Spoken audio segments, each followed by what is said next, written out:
Pues hermanos, ya hemos avanzado en nuestro estudio de Génesis y ahora nos encontramos ya en el capítulo 8, en el versículo 20, que fue donde nos quedamos la última vez. Y aquí, hermanos, vamos a empezar a ver una nueva sección que es de mucha bendición, hermanos, ya que es el pacto que Dios hace con Noé. Y antes de entrar a ese pacto, hermanos, hay una preparación previa. Esta preparación previa la encontramos ahí en Génesis 8, del versículo 20 al versículo 22, que es prácticamente acabar todo el capítulo 8. Así que acompáñame ahí, hermanos, para poder leer esta sección del capítulo 8, Génesis 8, versículo 20. Vean lo que dice la palabra de Dios.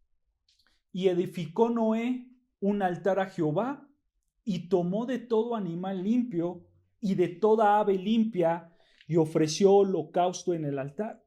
Y percibió Jehová olor grato, y dijo Jehová en su corazón: no volveré más a maldecir la tierra por causa del hombre, porque el intento del corazón del hombre es malo desde su juventud, ni volveré más a destruir todo ser viviente como he hecho. Mientras la tierra permanezca, no cesará la sementera y la siega, el frío y el calor, el verano y el invierno, y el día y la noche. Así que vamos a analizar un poco estos pasajes, hermanos, y vean cómo empieza diciendo el versículo 20, que dice: y edificó Noé un altar a Jehová. Detengámonos ahí tantito, hermanos. Hay que recordar el contexto de este pasaje. Noé y su familia, junto con los animales, ellos ya habían pasado, si recuerdan, ¿cuánto tiempo en el arca? No, pasaron un año y 17 días más o menos. Todo ese tiempo pasaron dentro del arca, un poquito más de un año, ¿ok? Y entonces, cuando ellos salieron, en ese instante pasó esto. Noé, versículo 20, y Noé dice aquí que edificó un altar a Jehová y tomó de todo animal limpio y de toda ave limpia y ofreció un holocausto. Esta palabra en hebreo, hermanos, esta palabra de holocausto en el hebreo original está en plural. Aquí la Reina Valera lo traduce como holocausto, singular, ¿no es cierto? Pero en el hebreo original dice holocaustos. O sea, eso quiere decir que Noé no hizo un solo sacrificio, sino que hizo varios sacrificios en el altar. ¿Ok? Ahora, hermanos, recuerden algo. Dios le había dicho que Él iba a guardar, Él iba a proteger a su familia del diluvio, ¿no es cierto? Que ni Él ni su familia iban a padecer. Ellos iban a sobrevivir ese diluvio, ¿ok? Y le dice a Noé también que iba a hacer un pacto con Él. Eso se le dice ahí en Génesis 6:18. Vean lo que dice Génesis 6:18 más atrás. Génesis capítulo 6, versículo 18, dice: mas estableceré mi pacto contigo, le dice a Noé, y entrarás en el arca tú, tus hijos y tu mujer, y las mujeres de tus hijos contigo. ¿Ok? Entonces, aquí, hermanos, si recuerdan, vimos que Dios le prometió a Noé que él no iba a padecer, que él no iba a morir, y aparte le dice: y voy a establecer un pacto contigo. Y entonces, hermanos, una vez que Dios cumple su palabra a Noé y a su familia, porque ellos no murieron, ellos sí salieron del arca. Pasó un año, pero al final salieron, ¿no es cierto? Y en esa respuesta de fidelidad de Dios, hermano, ¿qué hace Noé?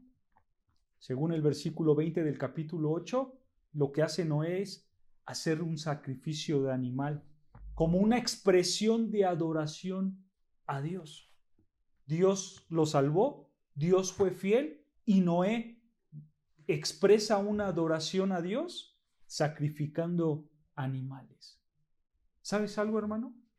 Esto es lo que debe de hacer cada creyente. Cada uno de nosotros tenemos que hacer esto.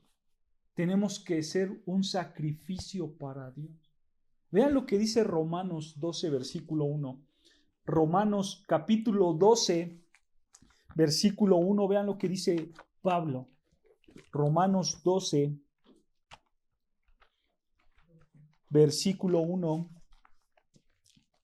dice así la palabra de Dios. Romanos capítulo 12, versículo 1, dice: así que, hermanos, os ruego por las misericordias de Dios. Detengámonos aquí tantito. Estas misericordias, hermanos, que está diciendo Pablo, en su contexto, son todos los beneficios que Cristo nos ha dado.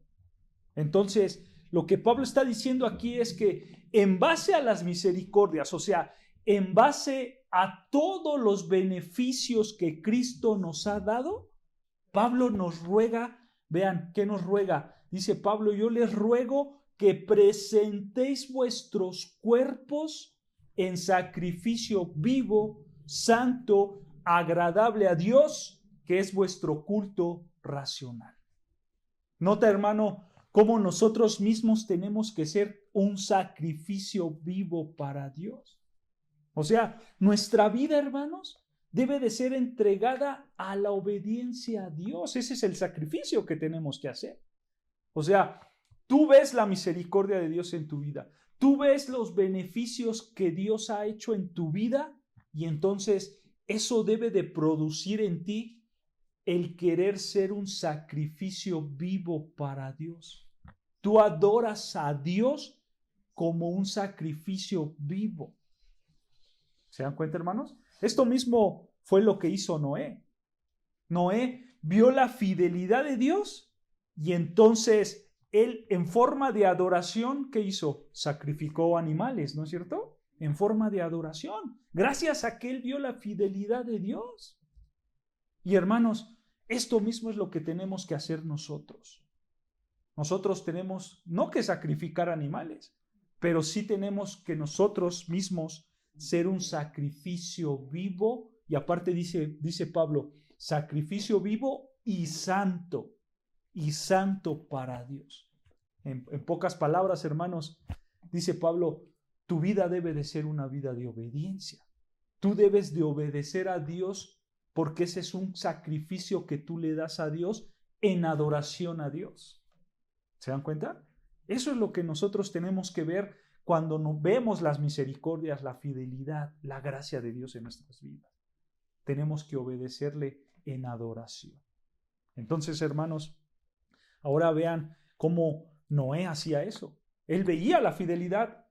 Él, en forma de adoración, sacrificó animales y vean lo que pasó. Regresamos a Génesis 8:21.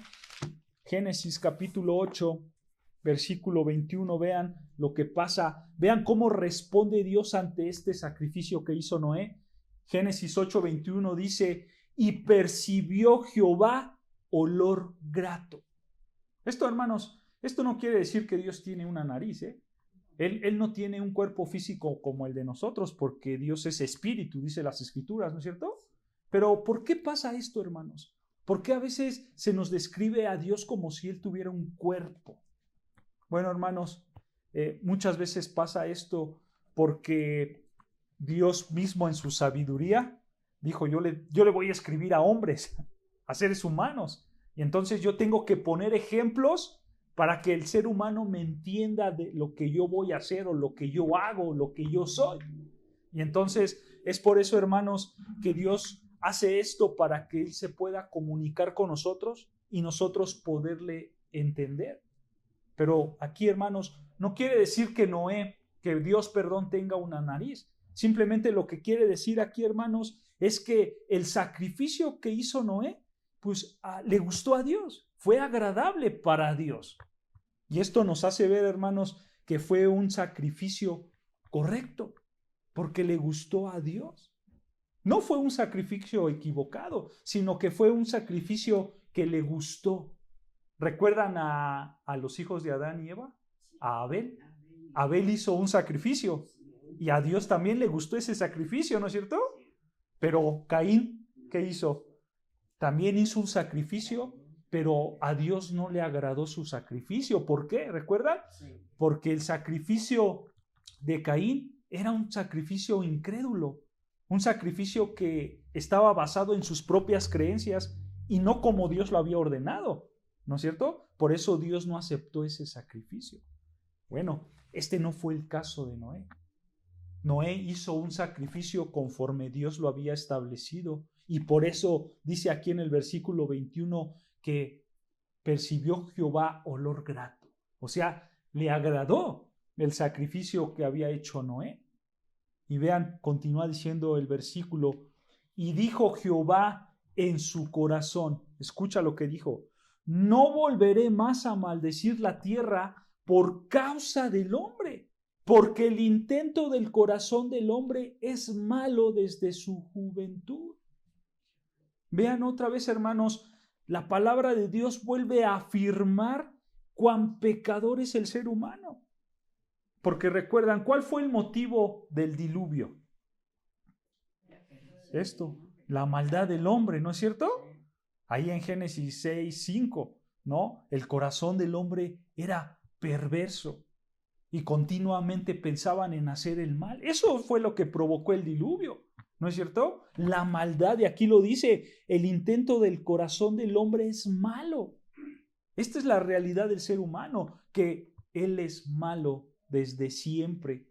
Por eso, hermanos, dice aquí que es malo desde su juventud.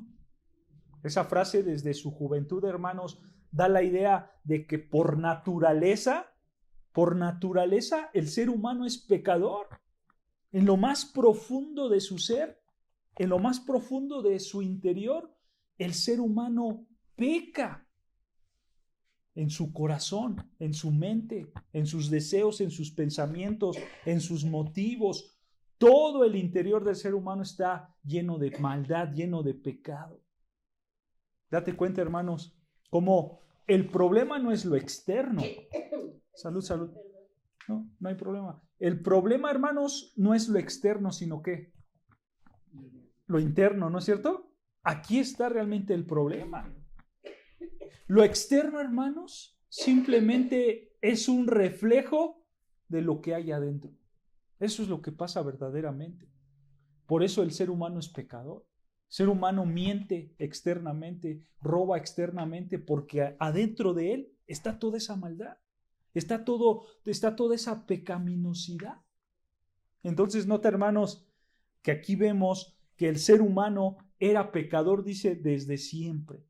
Y seguirá siendo pecador desde siempre. Pero nota cómo Dios lo sabía perfectamente. Por eso Él dice que no volveré a maldecir la tierra por causa del hombre pecador. Porque Él sabía que el hombre seguía siendo pecador.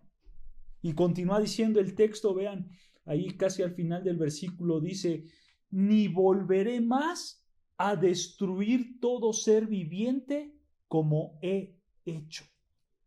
O sea, a pesar de la gran pecaminosidad del ser humano, Dios está prometiendo no volver a destruir su creación. Dice, como he hecho. O sea, con un diluvio de aguas, ¿no? Ahora, nosotros, hermanos, tenemos toda la revelación bíblica.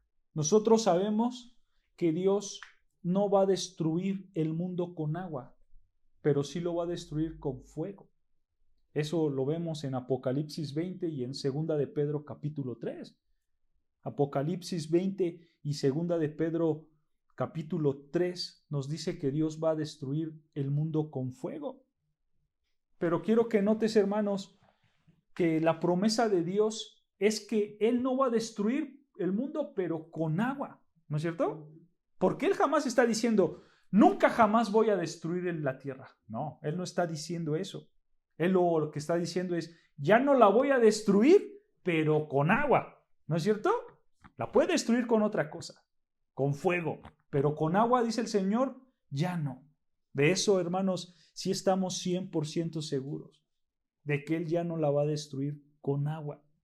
Y de aquí, hermanos, de esta idea surge ese pacto que Dios va a hacer con Noé. Ya lo veremos más adelante, hermanos. Ya llegaremos ahí, al pacto.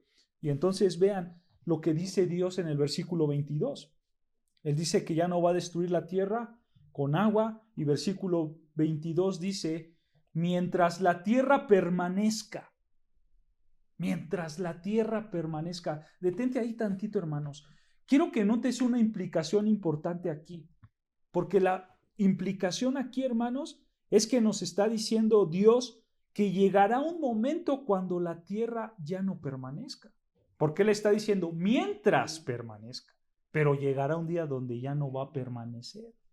Y sabemos, hermanos, que esta tierra, tal cual la conocemos, tal cual es, va a desaparecer. Ya no va a permanecer porque Dios la va a destruir con fuego. Lo sabemos por los pasajes que les dije, hermanos. Ya tenemos la revelación completa y sabemos nosotros lo que va a pasar. Pero dice el Señor, pero mientras permanece, mientras esta tierra siga, Él se compromete, escucha, dice versículo 22, mientras la tierra permanezca, no cesarán la sementera y la siega, el frío y el calor, el verano y el invierno, el día y la noche. O sea, hermanos, este es un compromiso que Dios hace. Pero recuerda algo, antes del diluvio, el mundo era distinto, ¿no es cierto? Porque recuerdan que antes del diluvio el mundo tenía como una capa de agua que lo rodeaba y las condiciones climáticas eran muy distintas, ¿no es cierto?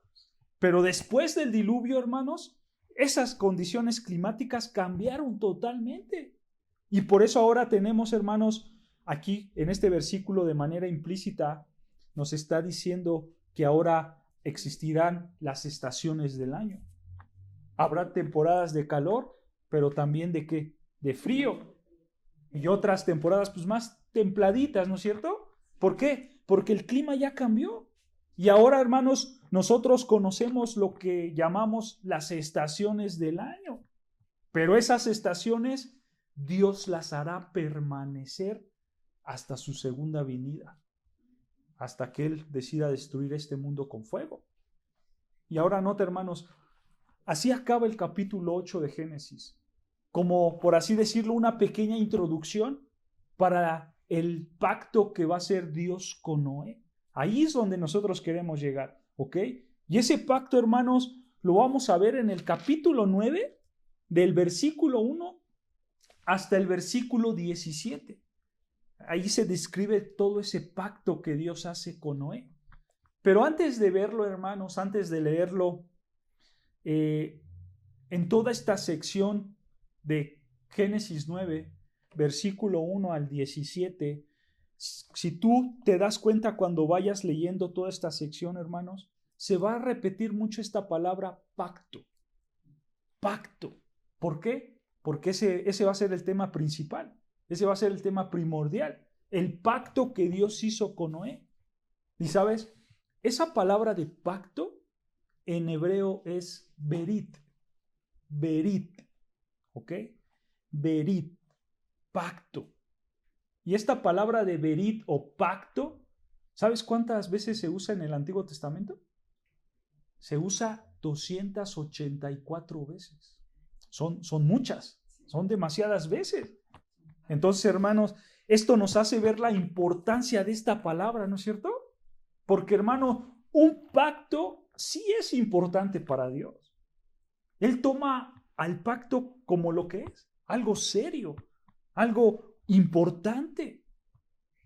Pero, hermanos, tenemos que entender esa palabra, ¿no es cierto? ¿Qué es un pacto? ¿Qué es un berit? Un pacto. Bueno, hermanos, un pacto es un acuerdo, ¿ok? Es un compromiso legal que se lleva a cabo entre dos personas, ¿ok? Ese es un pacto, un compromiso legal que se lleva a cabo entre dos personas. Y obviamente, hermanos, estas dos personas se comprometen a cumplir sus obligaciones, ¿no es cierto? Lo que ellos pactaron. Si lo pasamos a nuestros tiempos, hermanos, es como si nosotros hiciéramos un contrato de tipo legal.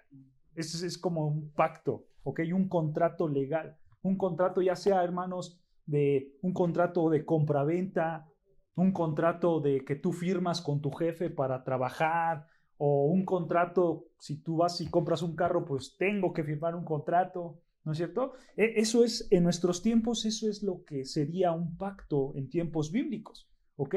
Pero ¿sabes algo, hermanos? En tiempos bíblicos, ese contrato, ese pacto, tenía un sentido de compromiso más fuerte, porque tú estabas dando tu palabra, ¿no es cierto? Tú estabas dando lo que tú eres, lo que te iba a representar a ti. Hoy en día, por desgracia, hermanos, un contrato pues no se ve como algo grande. Es más, algunos lo firman y ¿qué dicen? Solo es un papelito, ¿no es cierto? Eso pasa con el contrato del matrimonio, ¿no? Van y las parejas que se casan pues, están haciendo un pacto, un contrato, pero ellos que dicen, solo es el papel, ¿no? Por desgracia, hermanos, el contrato de hoy en día lo vemos menos, ¿no? Como algo sin importancia, pero en tiempos bíblicos eso era muy distinto. Un contrato, un pacto, realmente era un compromiso muy fuerte, muy fuerte. Y esto, hermanos, tenemos que entenderlo claro porque Dios a lo largo de la historia hace varios pactos, estos compromisos entre dos partes. Pero, hermanos, estos compromisos tenían, lo vuelvo a repetir, un peso muy grande. Ahora, lo que vamos a estudiar, hermanos, aquí en Génesis 9, en teología, se le conoce como el pacto noético. El pacto noético. Y se le llama así, hermanos, como pacto noético porque Dios hace un pacto con Noé.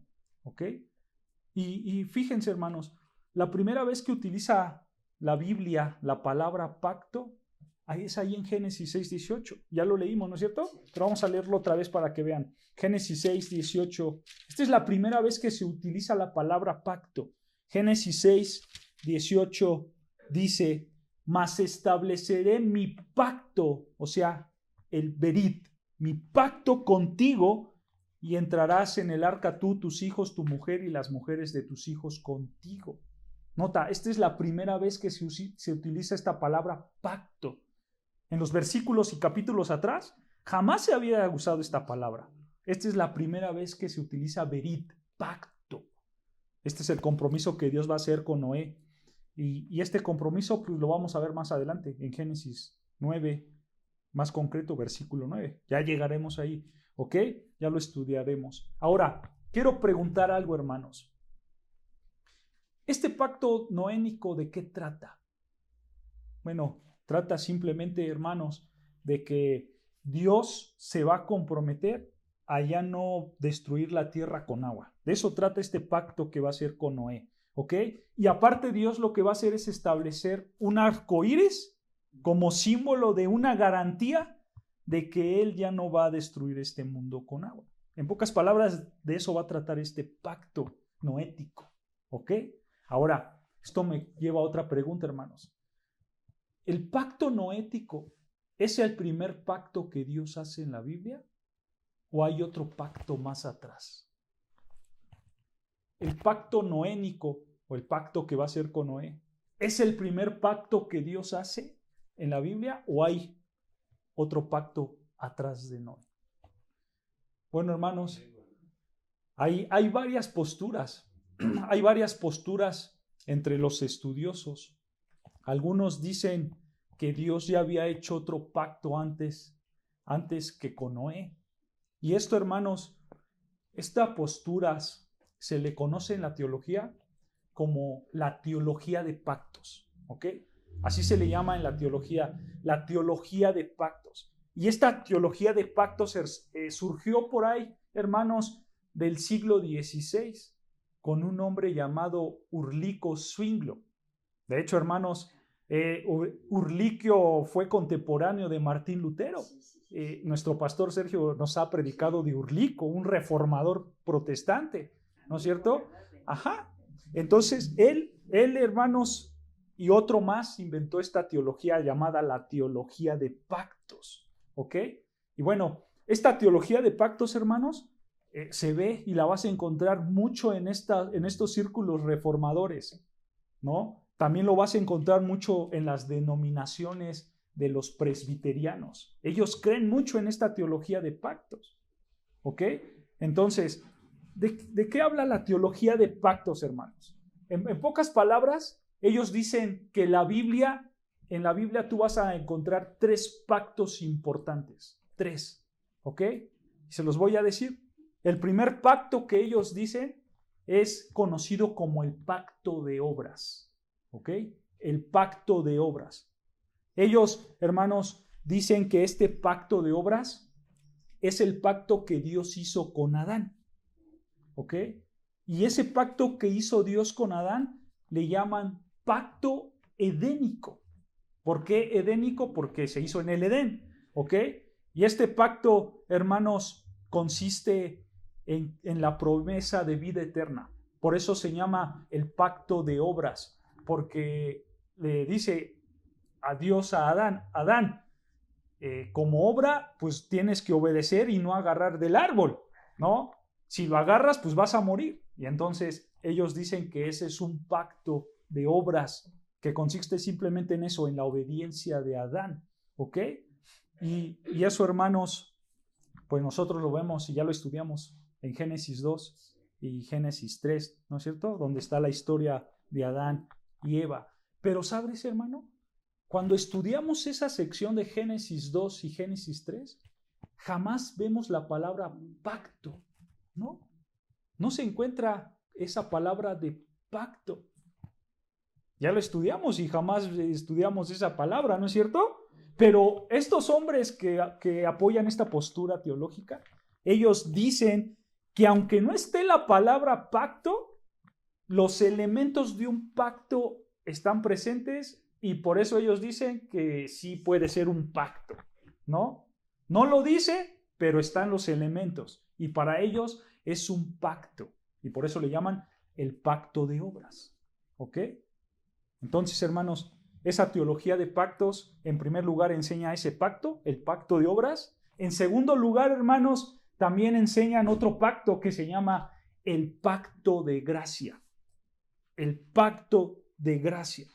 ¿De qué consiste este pacto, hermanos? Este pacto ellos dicen que es un pacto que Dios hizo con la humanidad, ofreciéndoles una vida y una salvación por medio de Cristo. ¿Ok? Por eso le llaman el pacto de gracia. Dios le ofrece a la humanidad a Cristo para que ellos puedan ser salvados. ¿Ok? Esta teología de estos hombres simplemente dicen que Cristo es el mediador de este pacto entre Dios y los hombres para que puedan alcanzar esa salvación. ¿Ok? Y dentro de este pacto de gracia, hermanos, ellos dicen, bueno, nosotros sabemos que Dios va a salvar a la humanidad por medio de un Mesías, por medio de un Cristo, ¿no? Y entonces ellos dicen, en medio de todo este pacto hay dispensaciones, o sea, hay etapas, hay varias etapas para que pueda ser el ser humano ser salvado.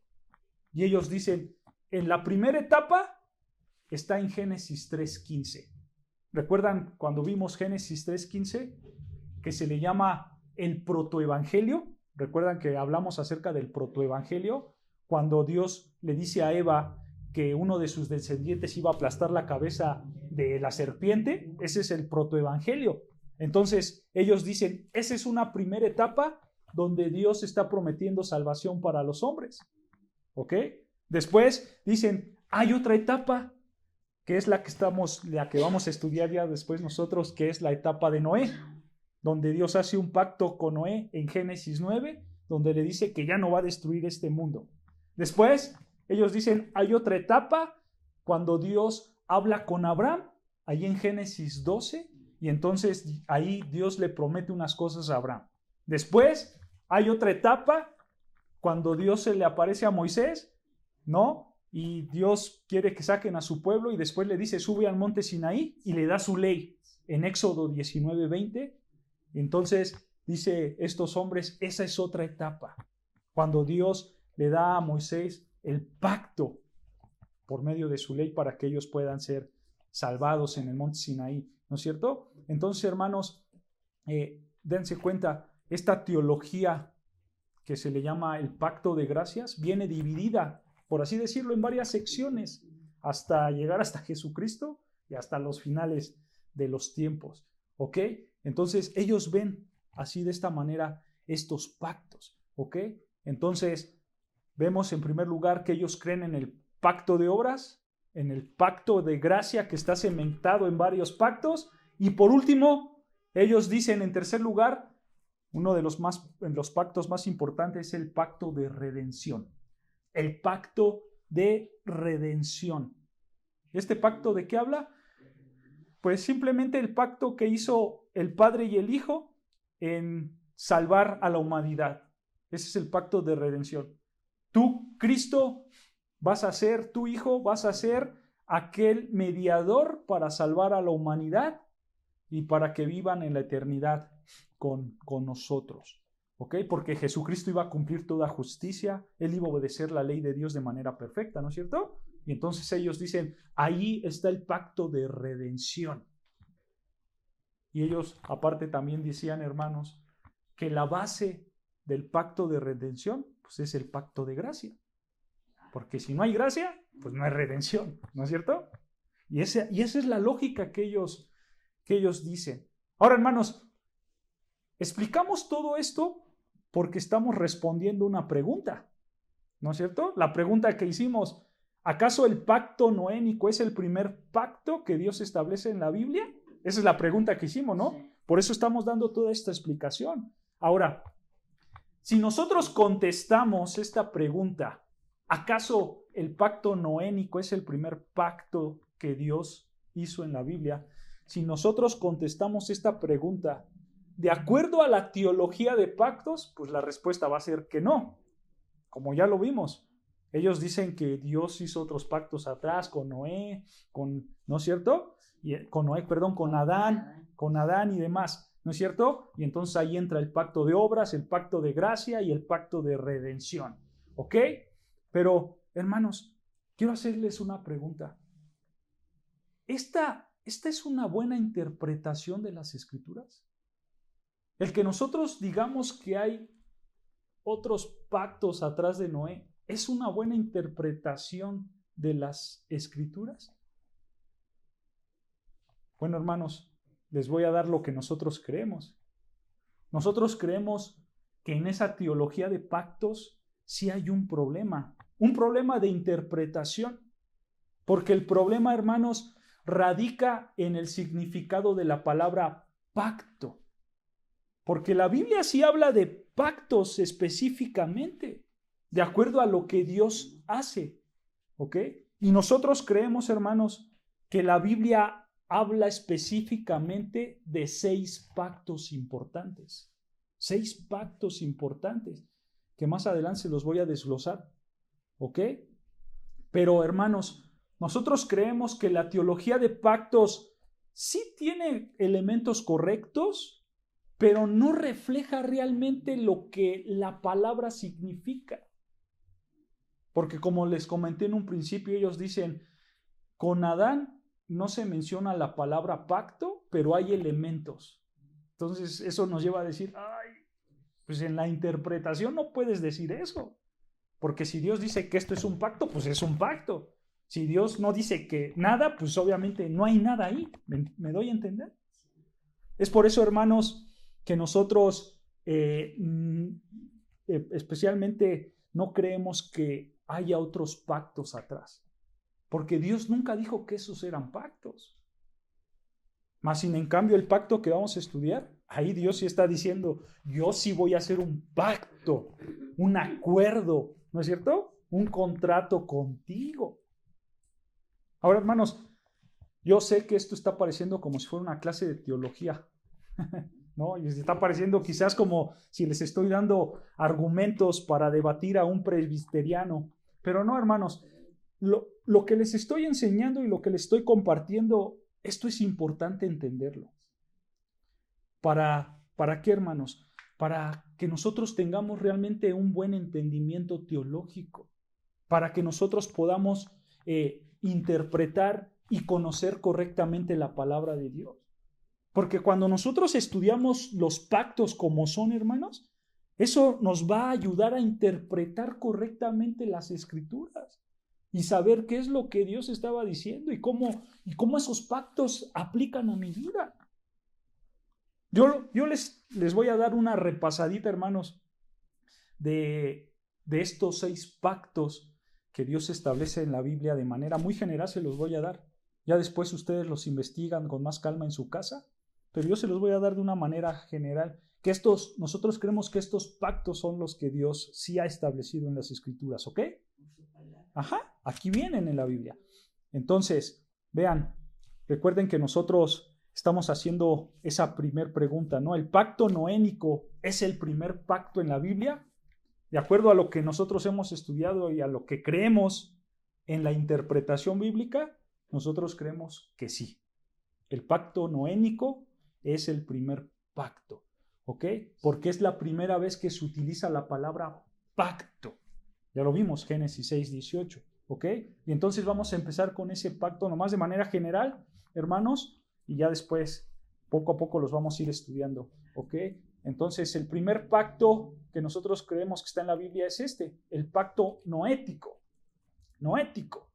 Este pacto, hermanos, lo que va a hacer es mostrarnos la misericordia de Dios para la humanidad. ¿Por qué? Porque como lo comentamos, aquí Dios va a pactar con Noé, diciéndole que ya no va a destruir a la tierra y todo lo que vive dentro de la tierra, por supuesto, ¿con qué? Con agua, ¿ok?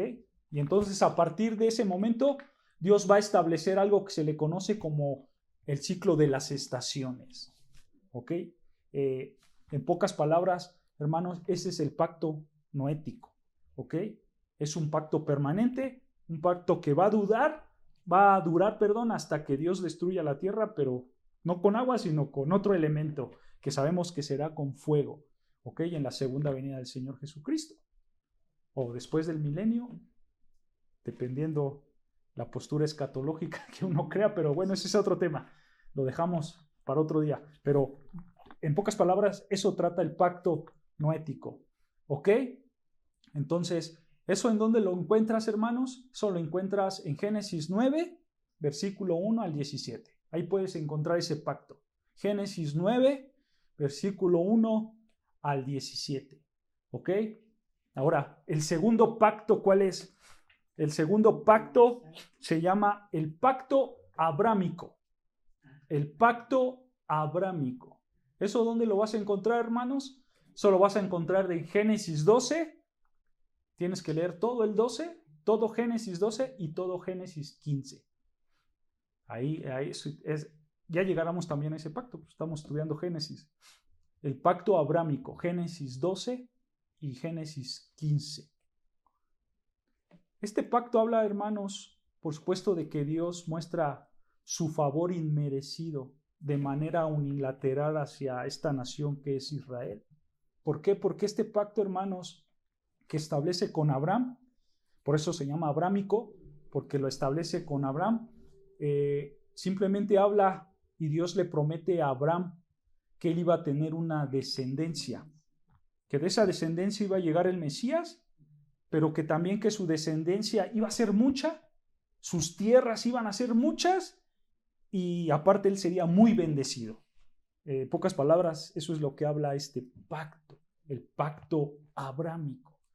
Y por supuesto, hermanos, que este pacto se va a cumplir de manera total cuando Cristo esté reinando por su pueblo Israel por toda la eternidad, como su Señor y Salvador del pueblo Israel. ¿Ok? Eso, en pocas palabras, eso es lo que habla el pacto abrámico. ¿Ok? Entonces, en primer lugar está el pacto noético, después el pacto abrámico. En tercer lugar, hermanos, está como lo que se les conoce el pacto sacerdotal. El pacto sacerdotal. ¿Ok?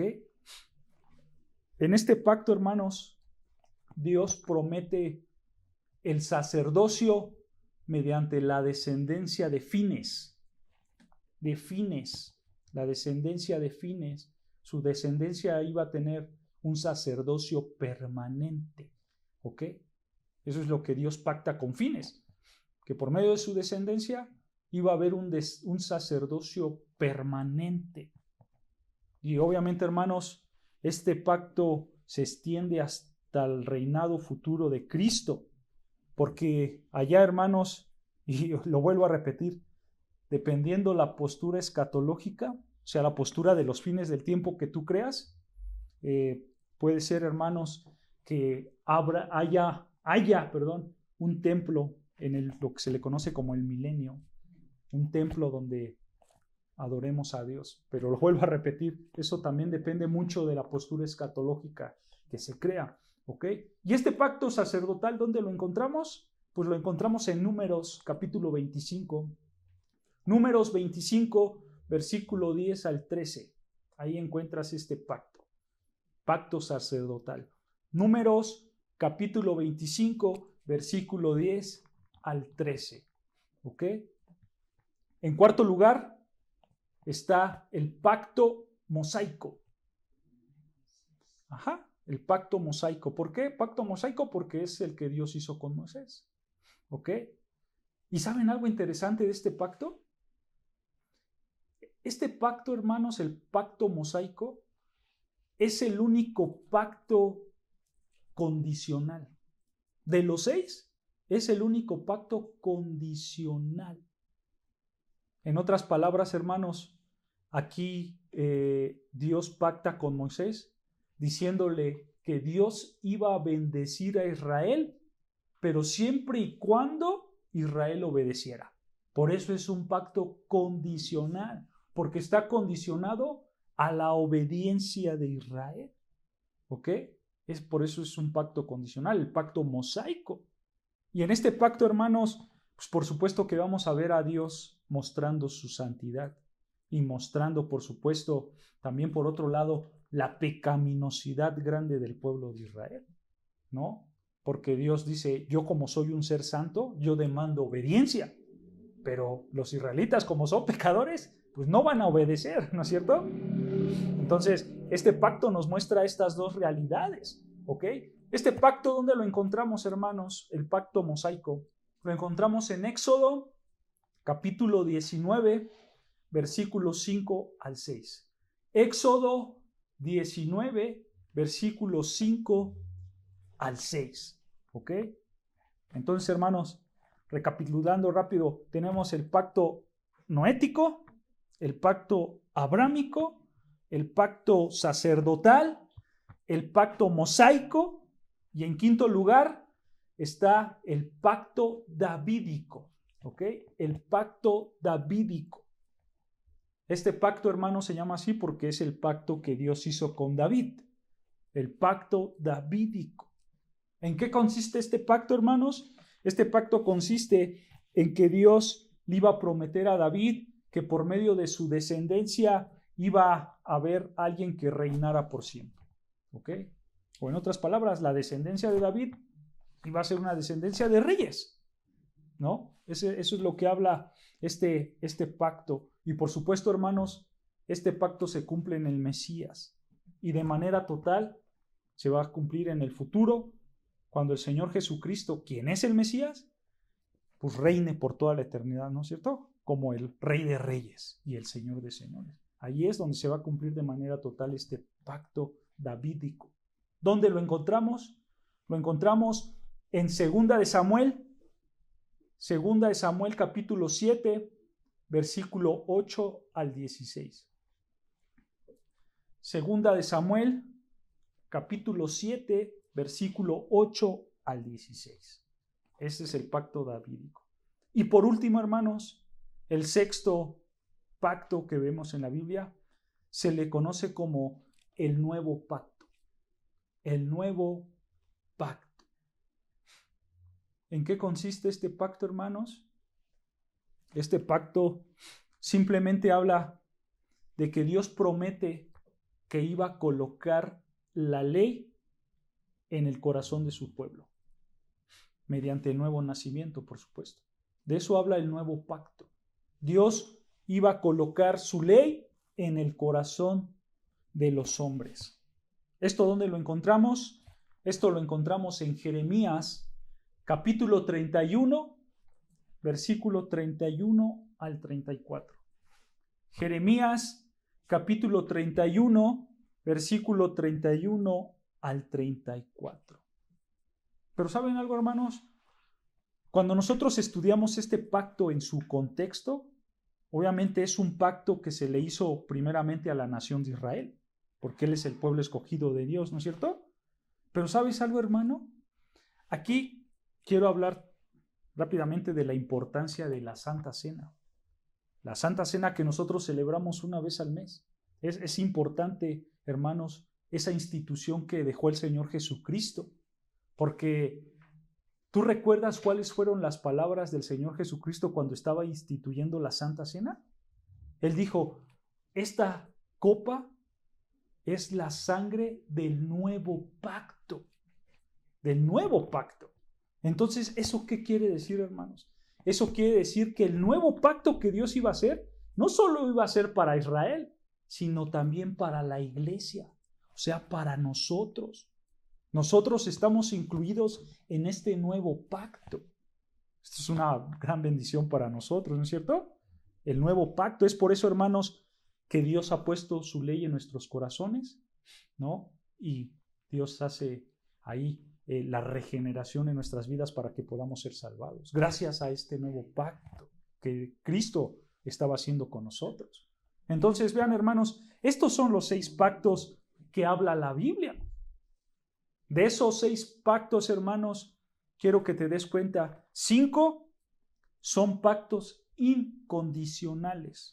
O sea, no están condicionados. Como lo mencionamos, solo uno sí está condicionado. ¿Cuál es? El pacto mosaico, ¿no? Solo ese está condicionado. Israel, obedéceme y yo te voy a bendecir. Esa es la condición. Pero de los otros 5, hermanos, no están condicionados. ¿Eso qué quiere decir, hermanos?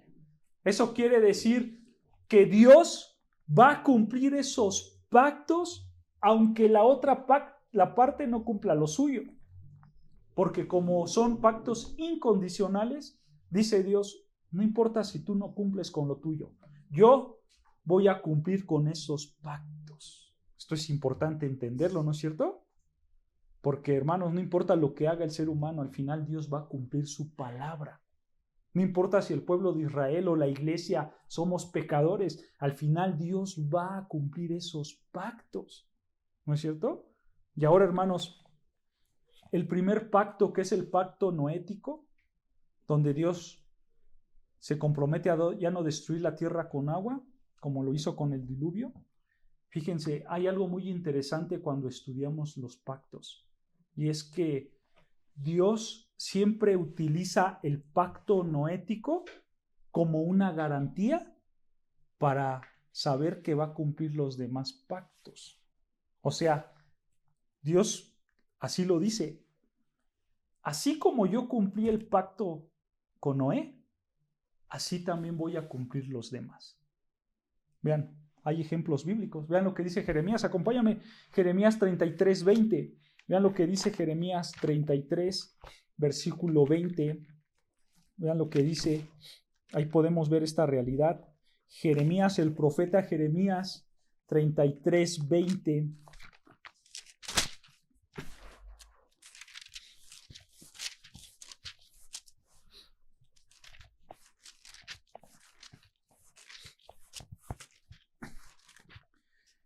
Jeremías 33, versículo 20 y 21. Pero vean, hermanos, antes de leer Jeremías 33, 20, yo les voy a leer rápido este pasaje. Ya lo leímos, Génesis 8, 22. Simplemente se los quiero leer para que tengan en mente esto.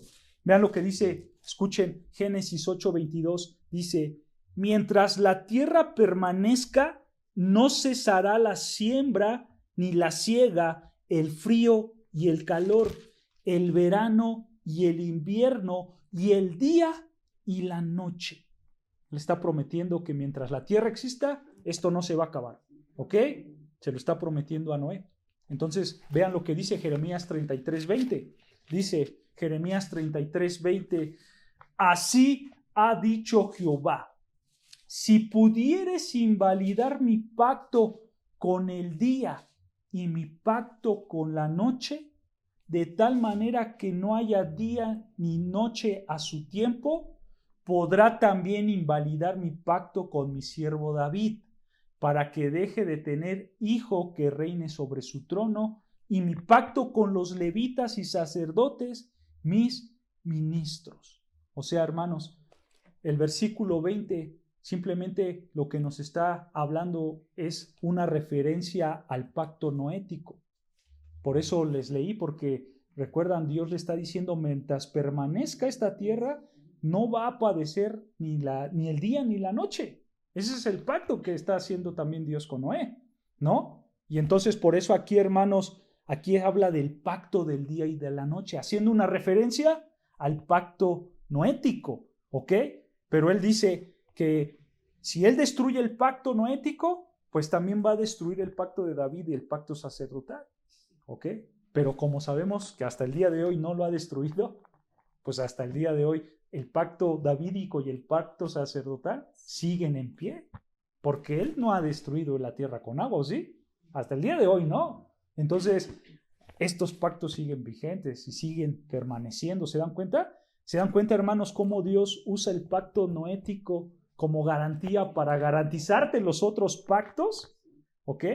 Mira, acompáñame, hermano, a otro pasaje para que veas otro ejemplo. Vean cómo aquí Dios usa el pacto noético para garantizar el cumplimiento de otros pactos. Vea Isaías 54:9. Isaías 54, versículo 9. Isaías, el profeta Isaías 54, versículo 9.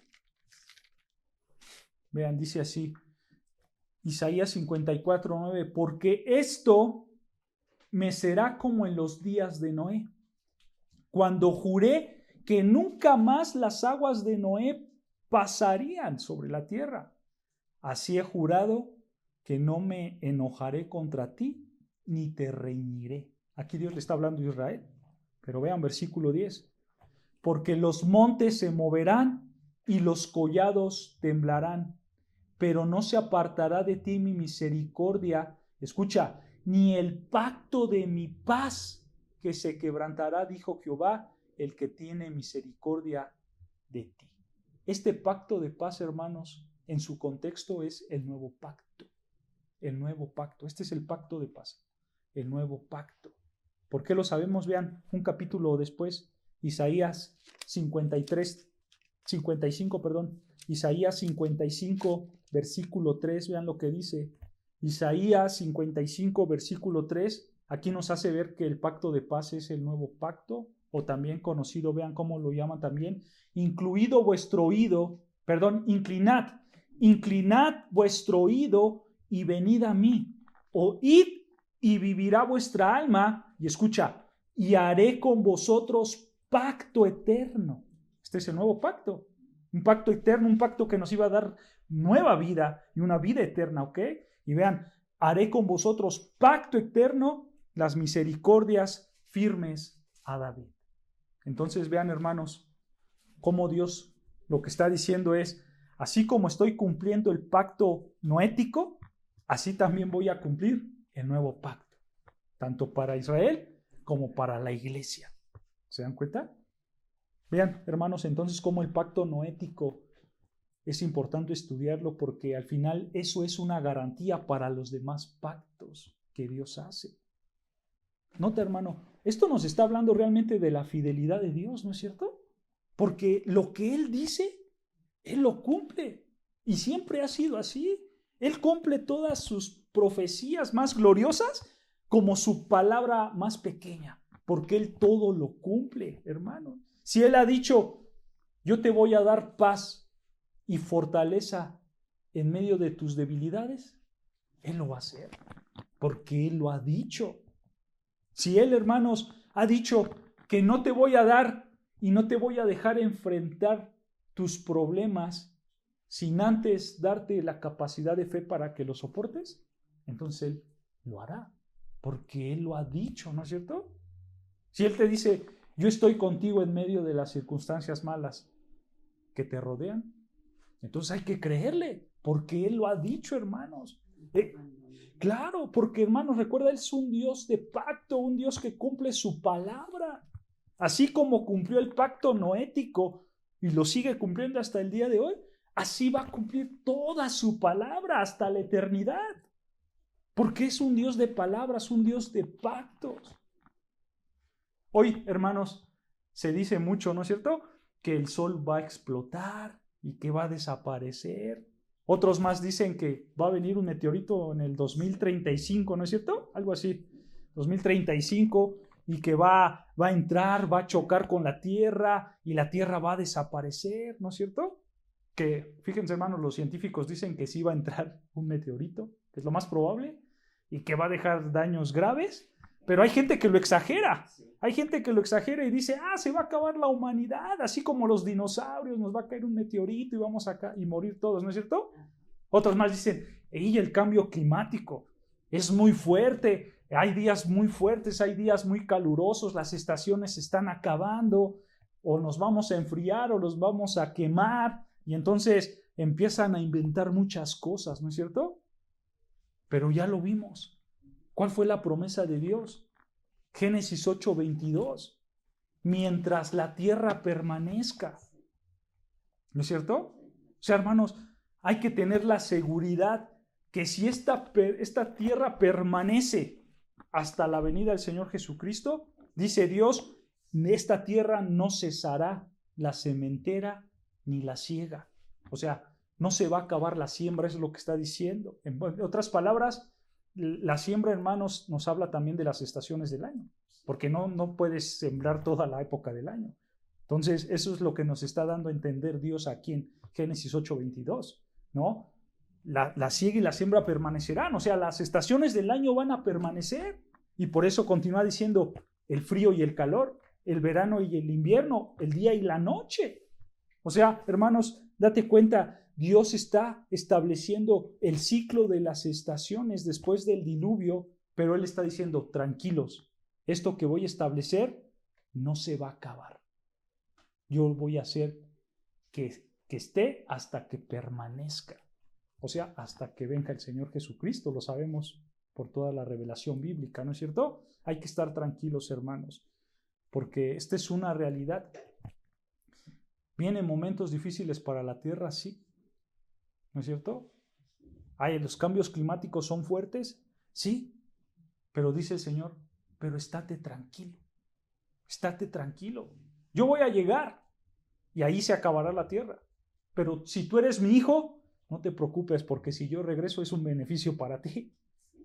No te preocupes por nada. Allá afuera se puede decir muchas cosas, ¿no es cierto? Que nos vamos a derretir, que nos vamos a enfriar. Es más, otros más dicen que los extraterrestres nos van a conquistar y nos van a exterminar. Eso es lo que dice la gente, ¿no es cierto? Se dice de todo. Pero ¿qué dice el Señor? No te preocupes, porque yo he prometido que este mundo, hasta que permanezca, no le va a pasar nada, hasta que yo regrese.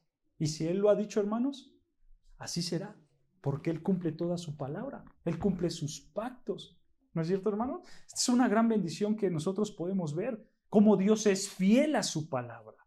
Y ahí debe de estar nuestro descanso, siempre, en cualquier situación que nos encontremos. ¿No es cierto?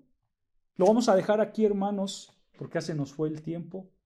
Y ahora sí, la próxima semana, ahora sí empezamos con Génesis 9 y vamos a ver de lleno el pacto noético, bien como vamos, versículo por versículo, ¿ok? Entonces, lo dejamos hasta aquí, hermanos.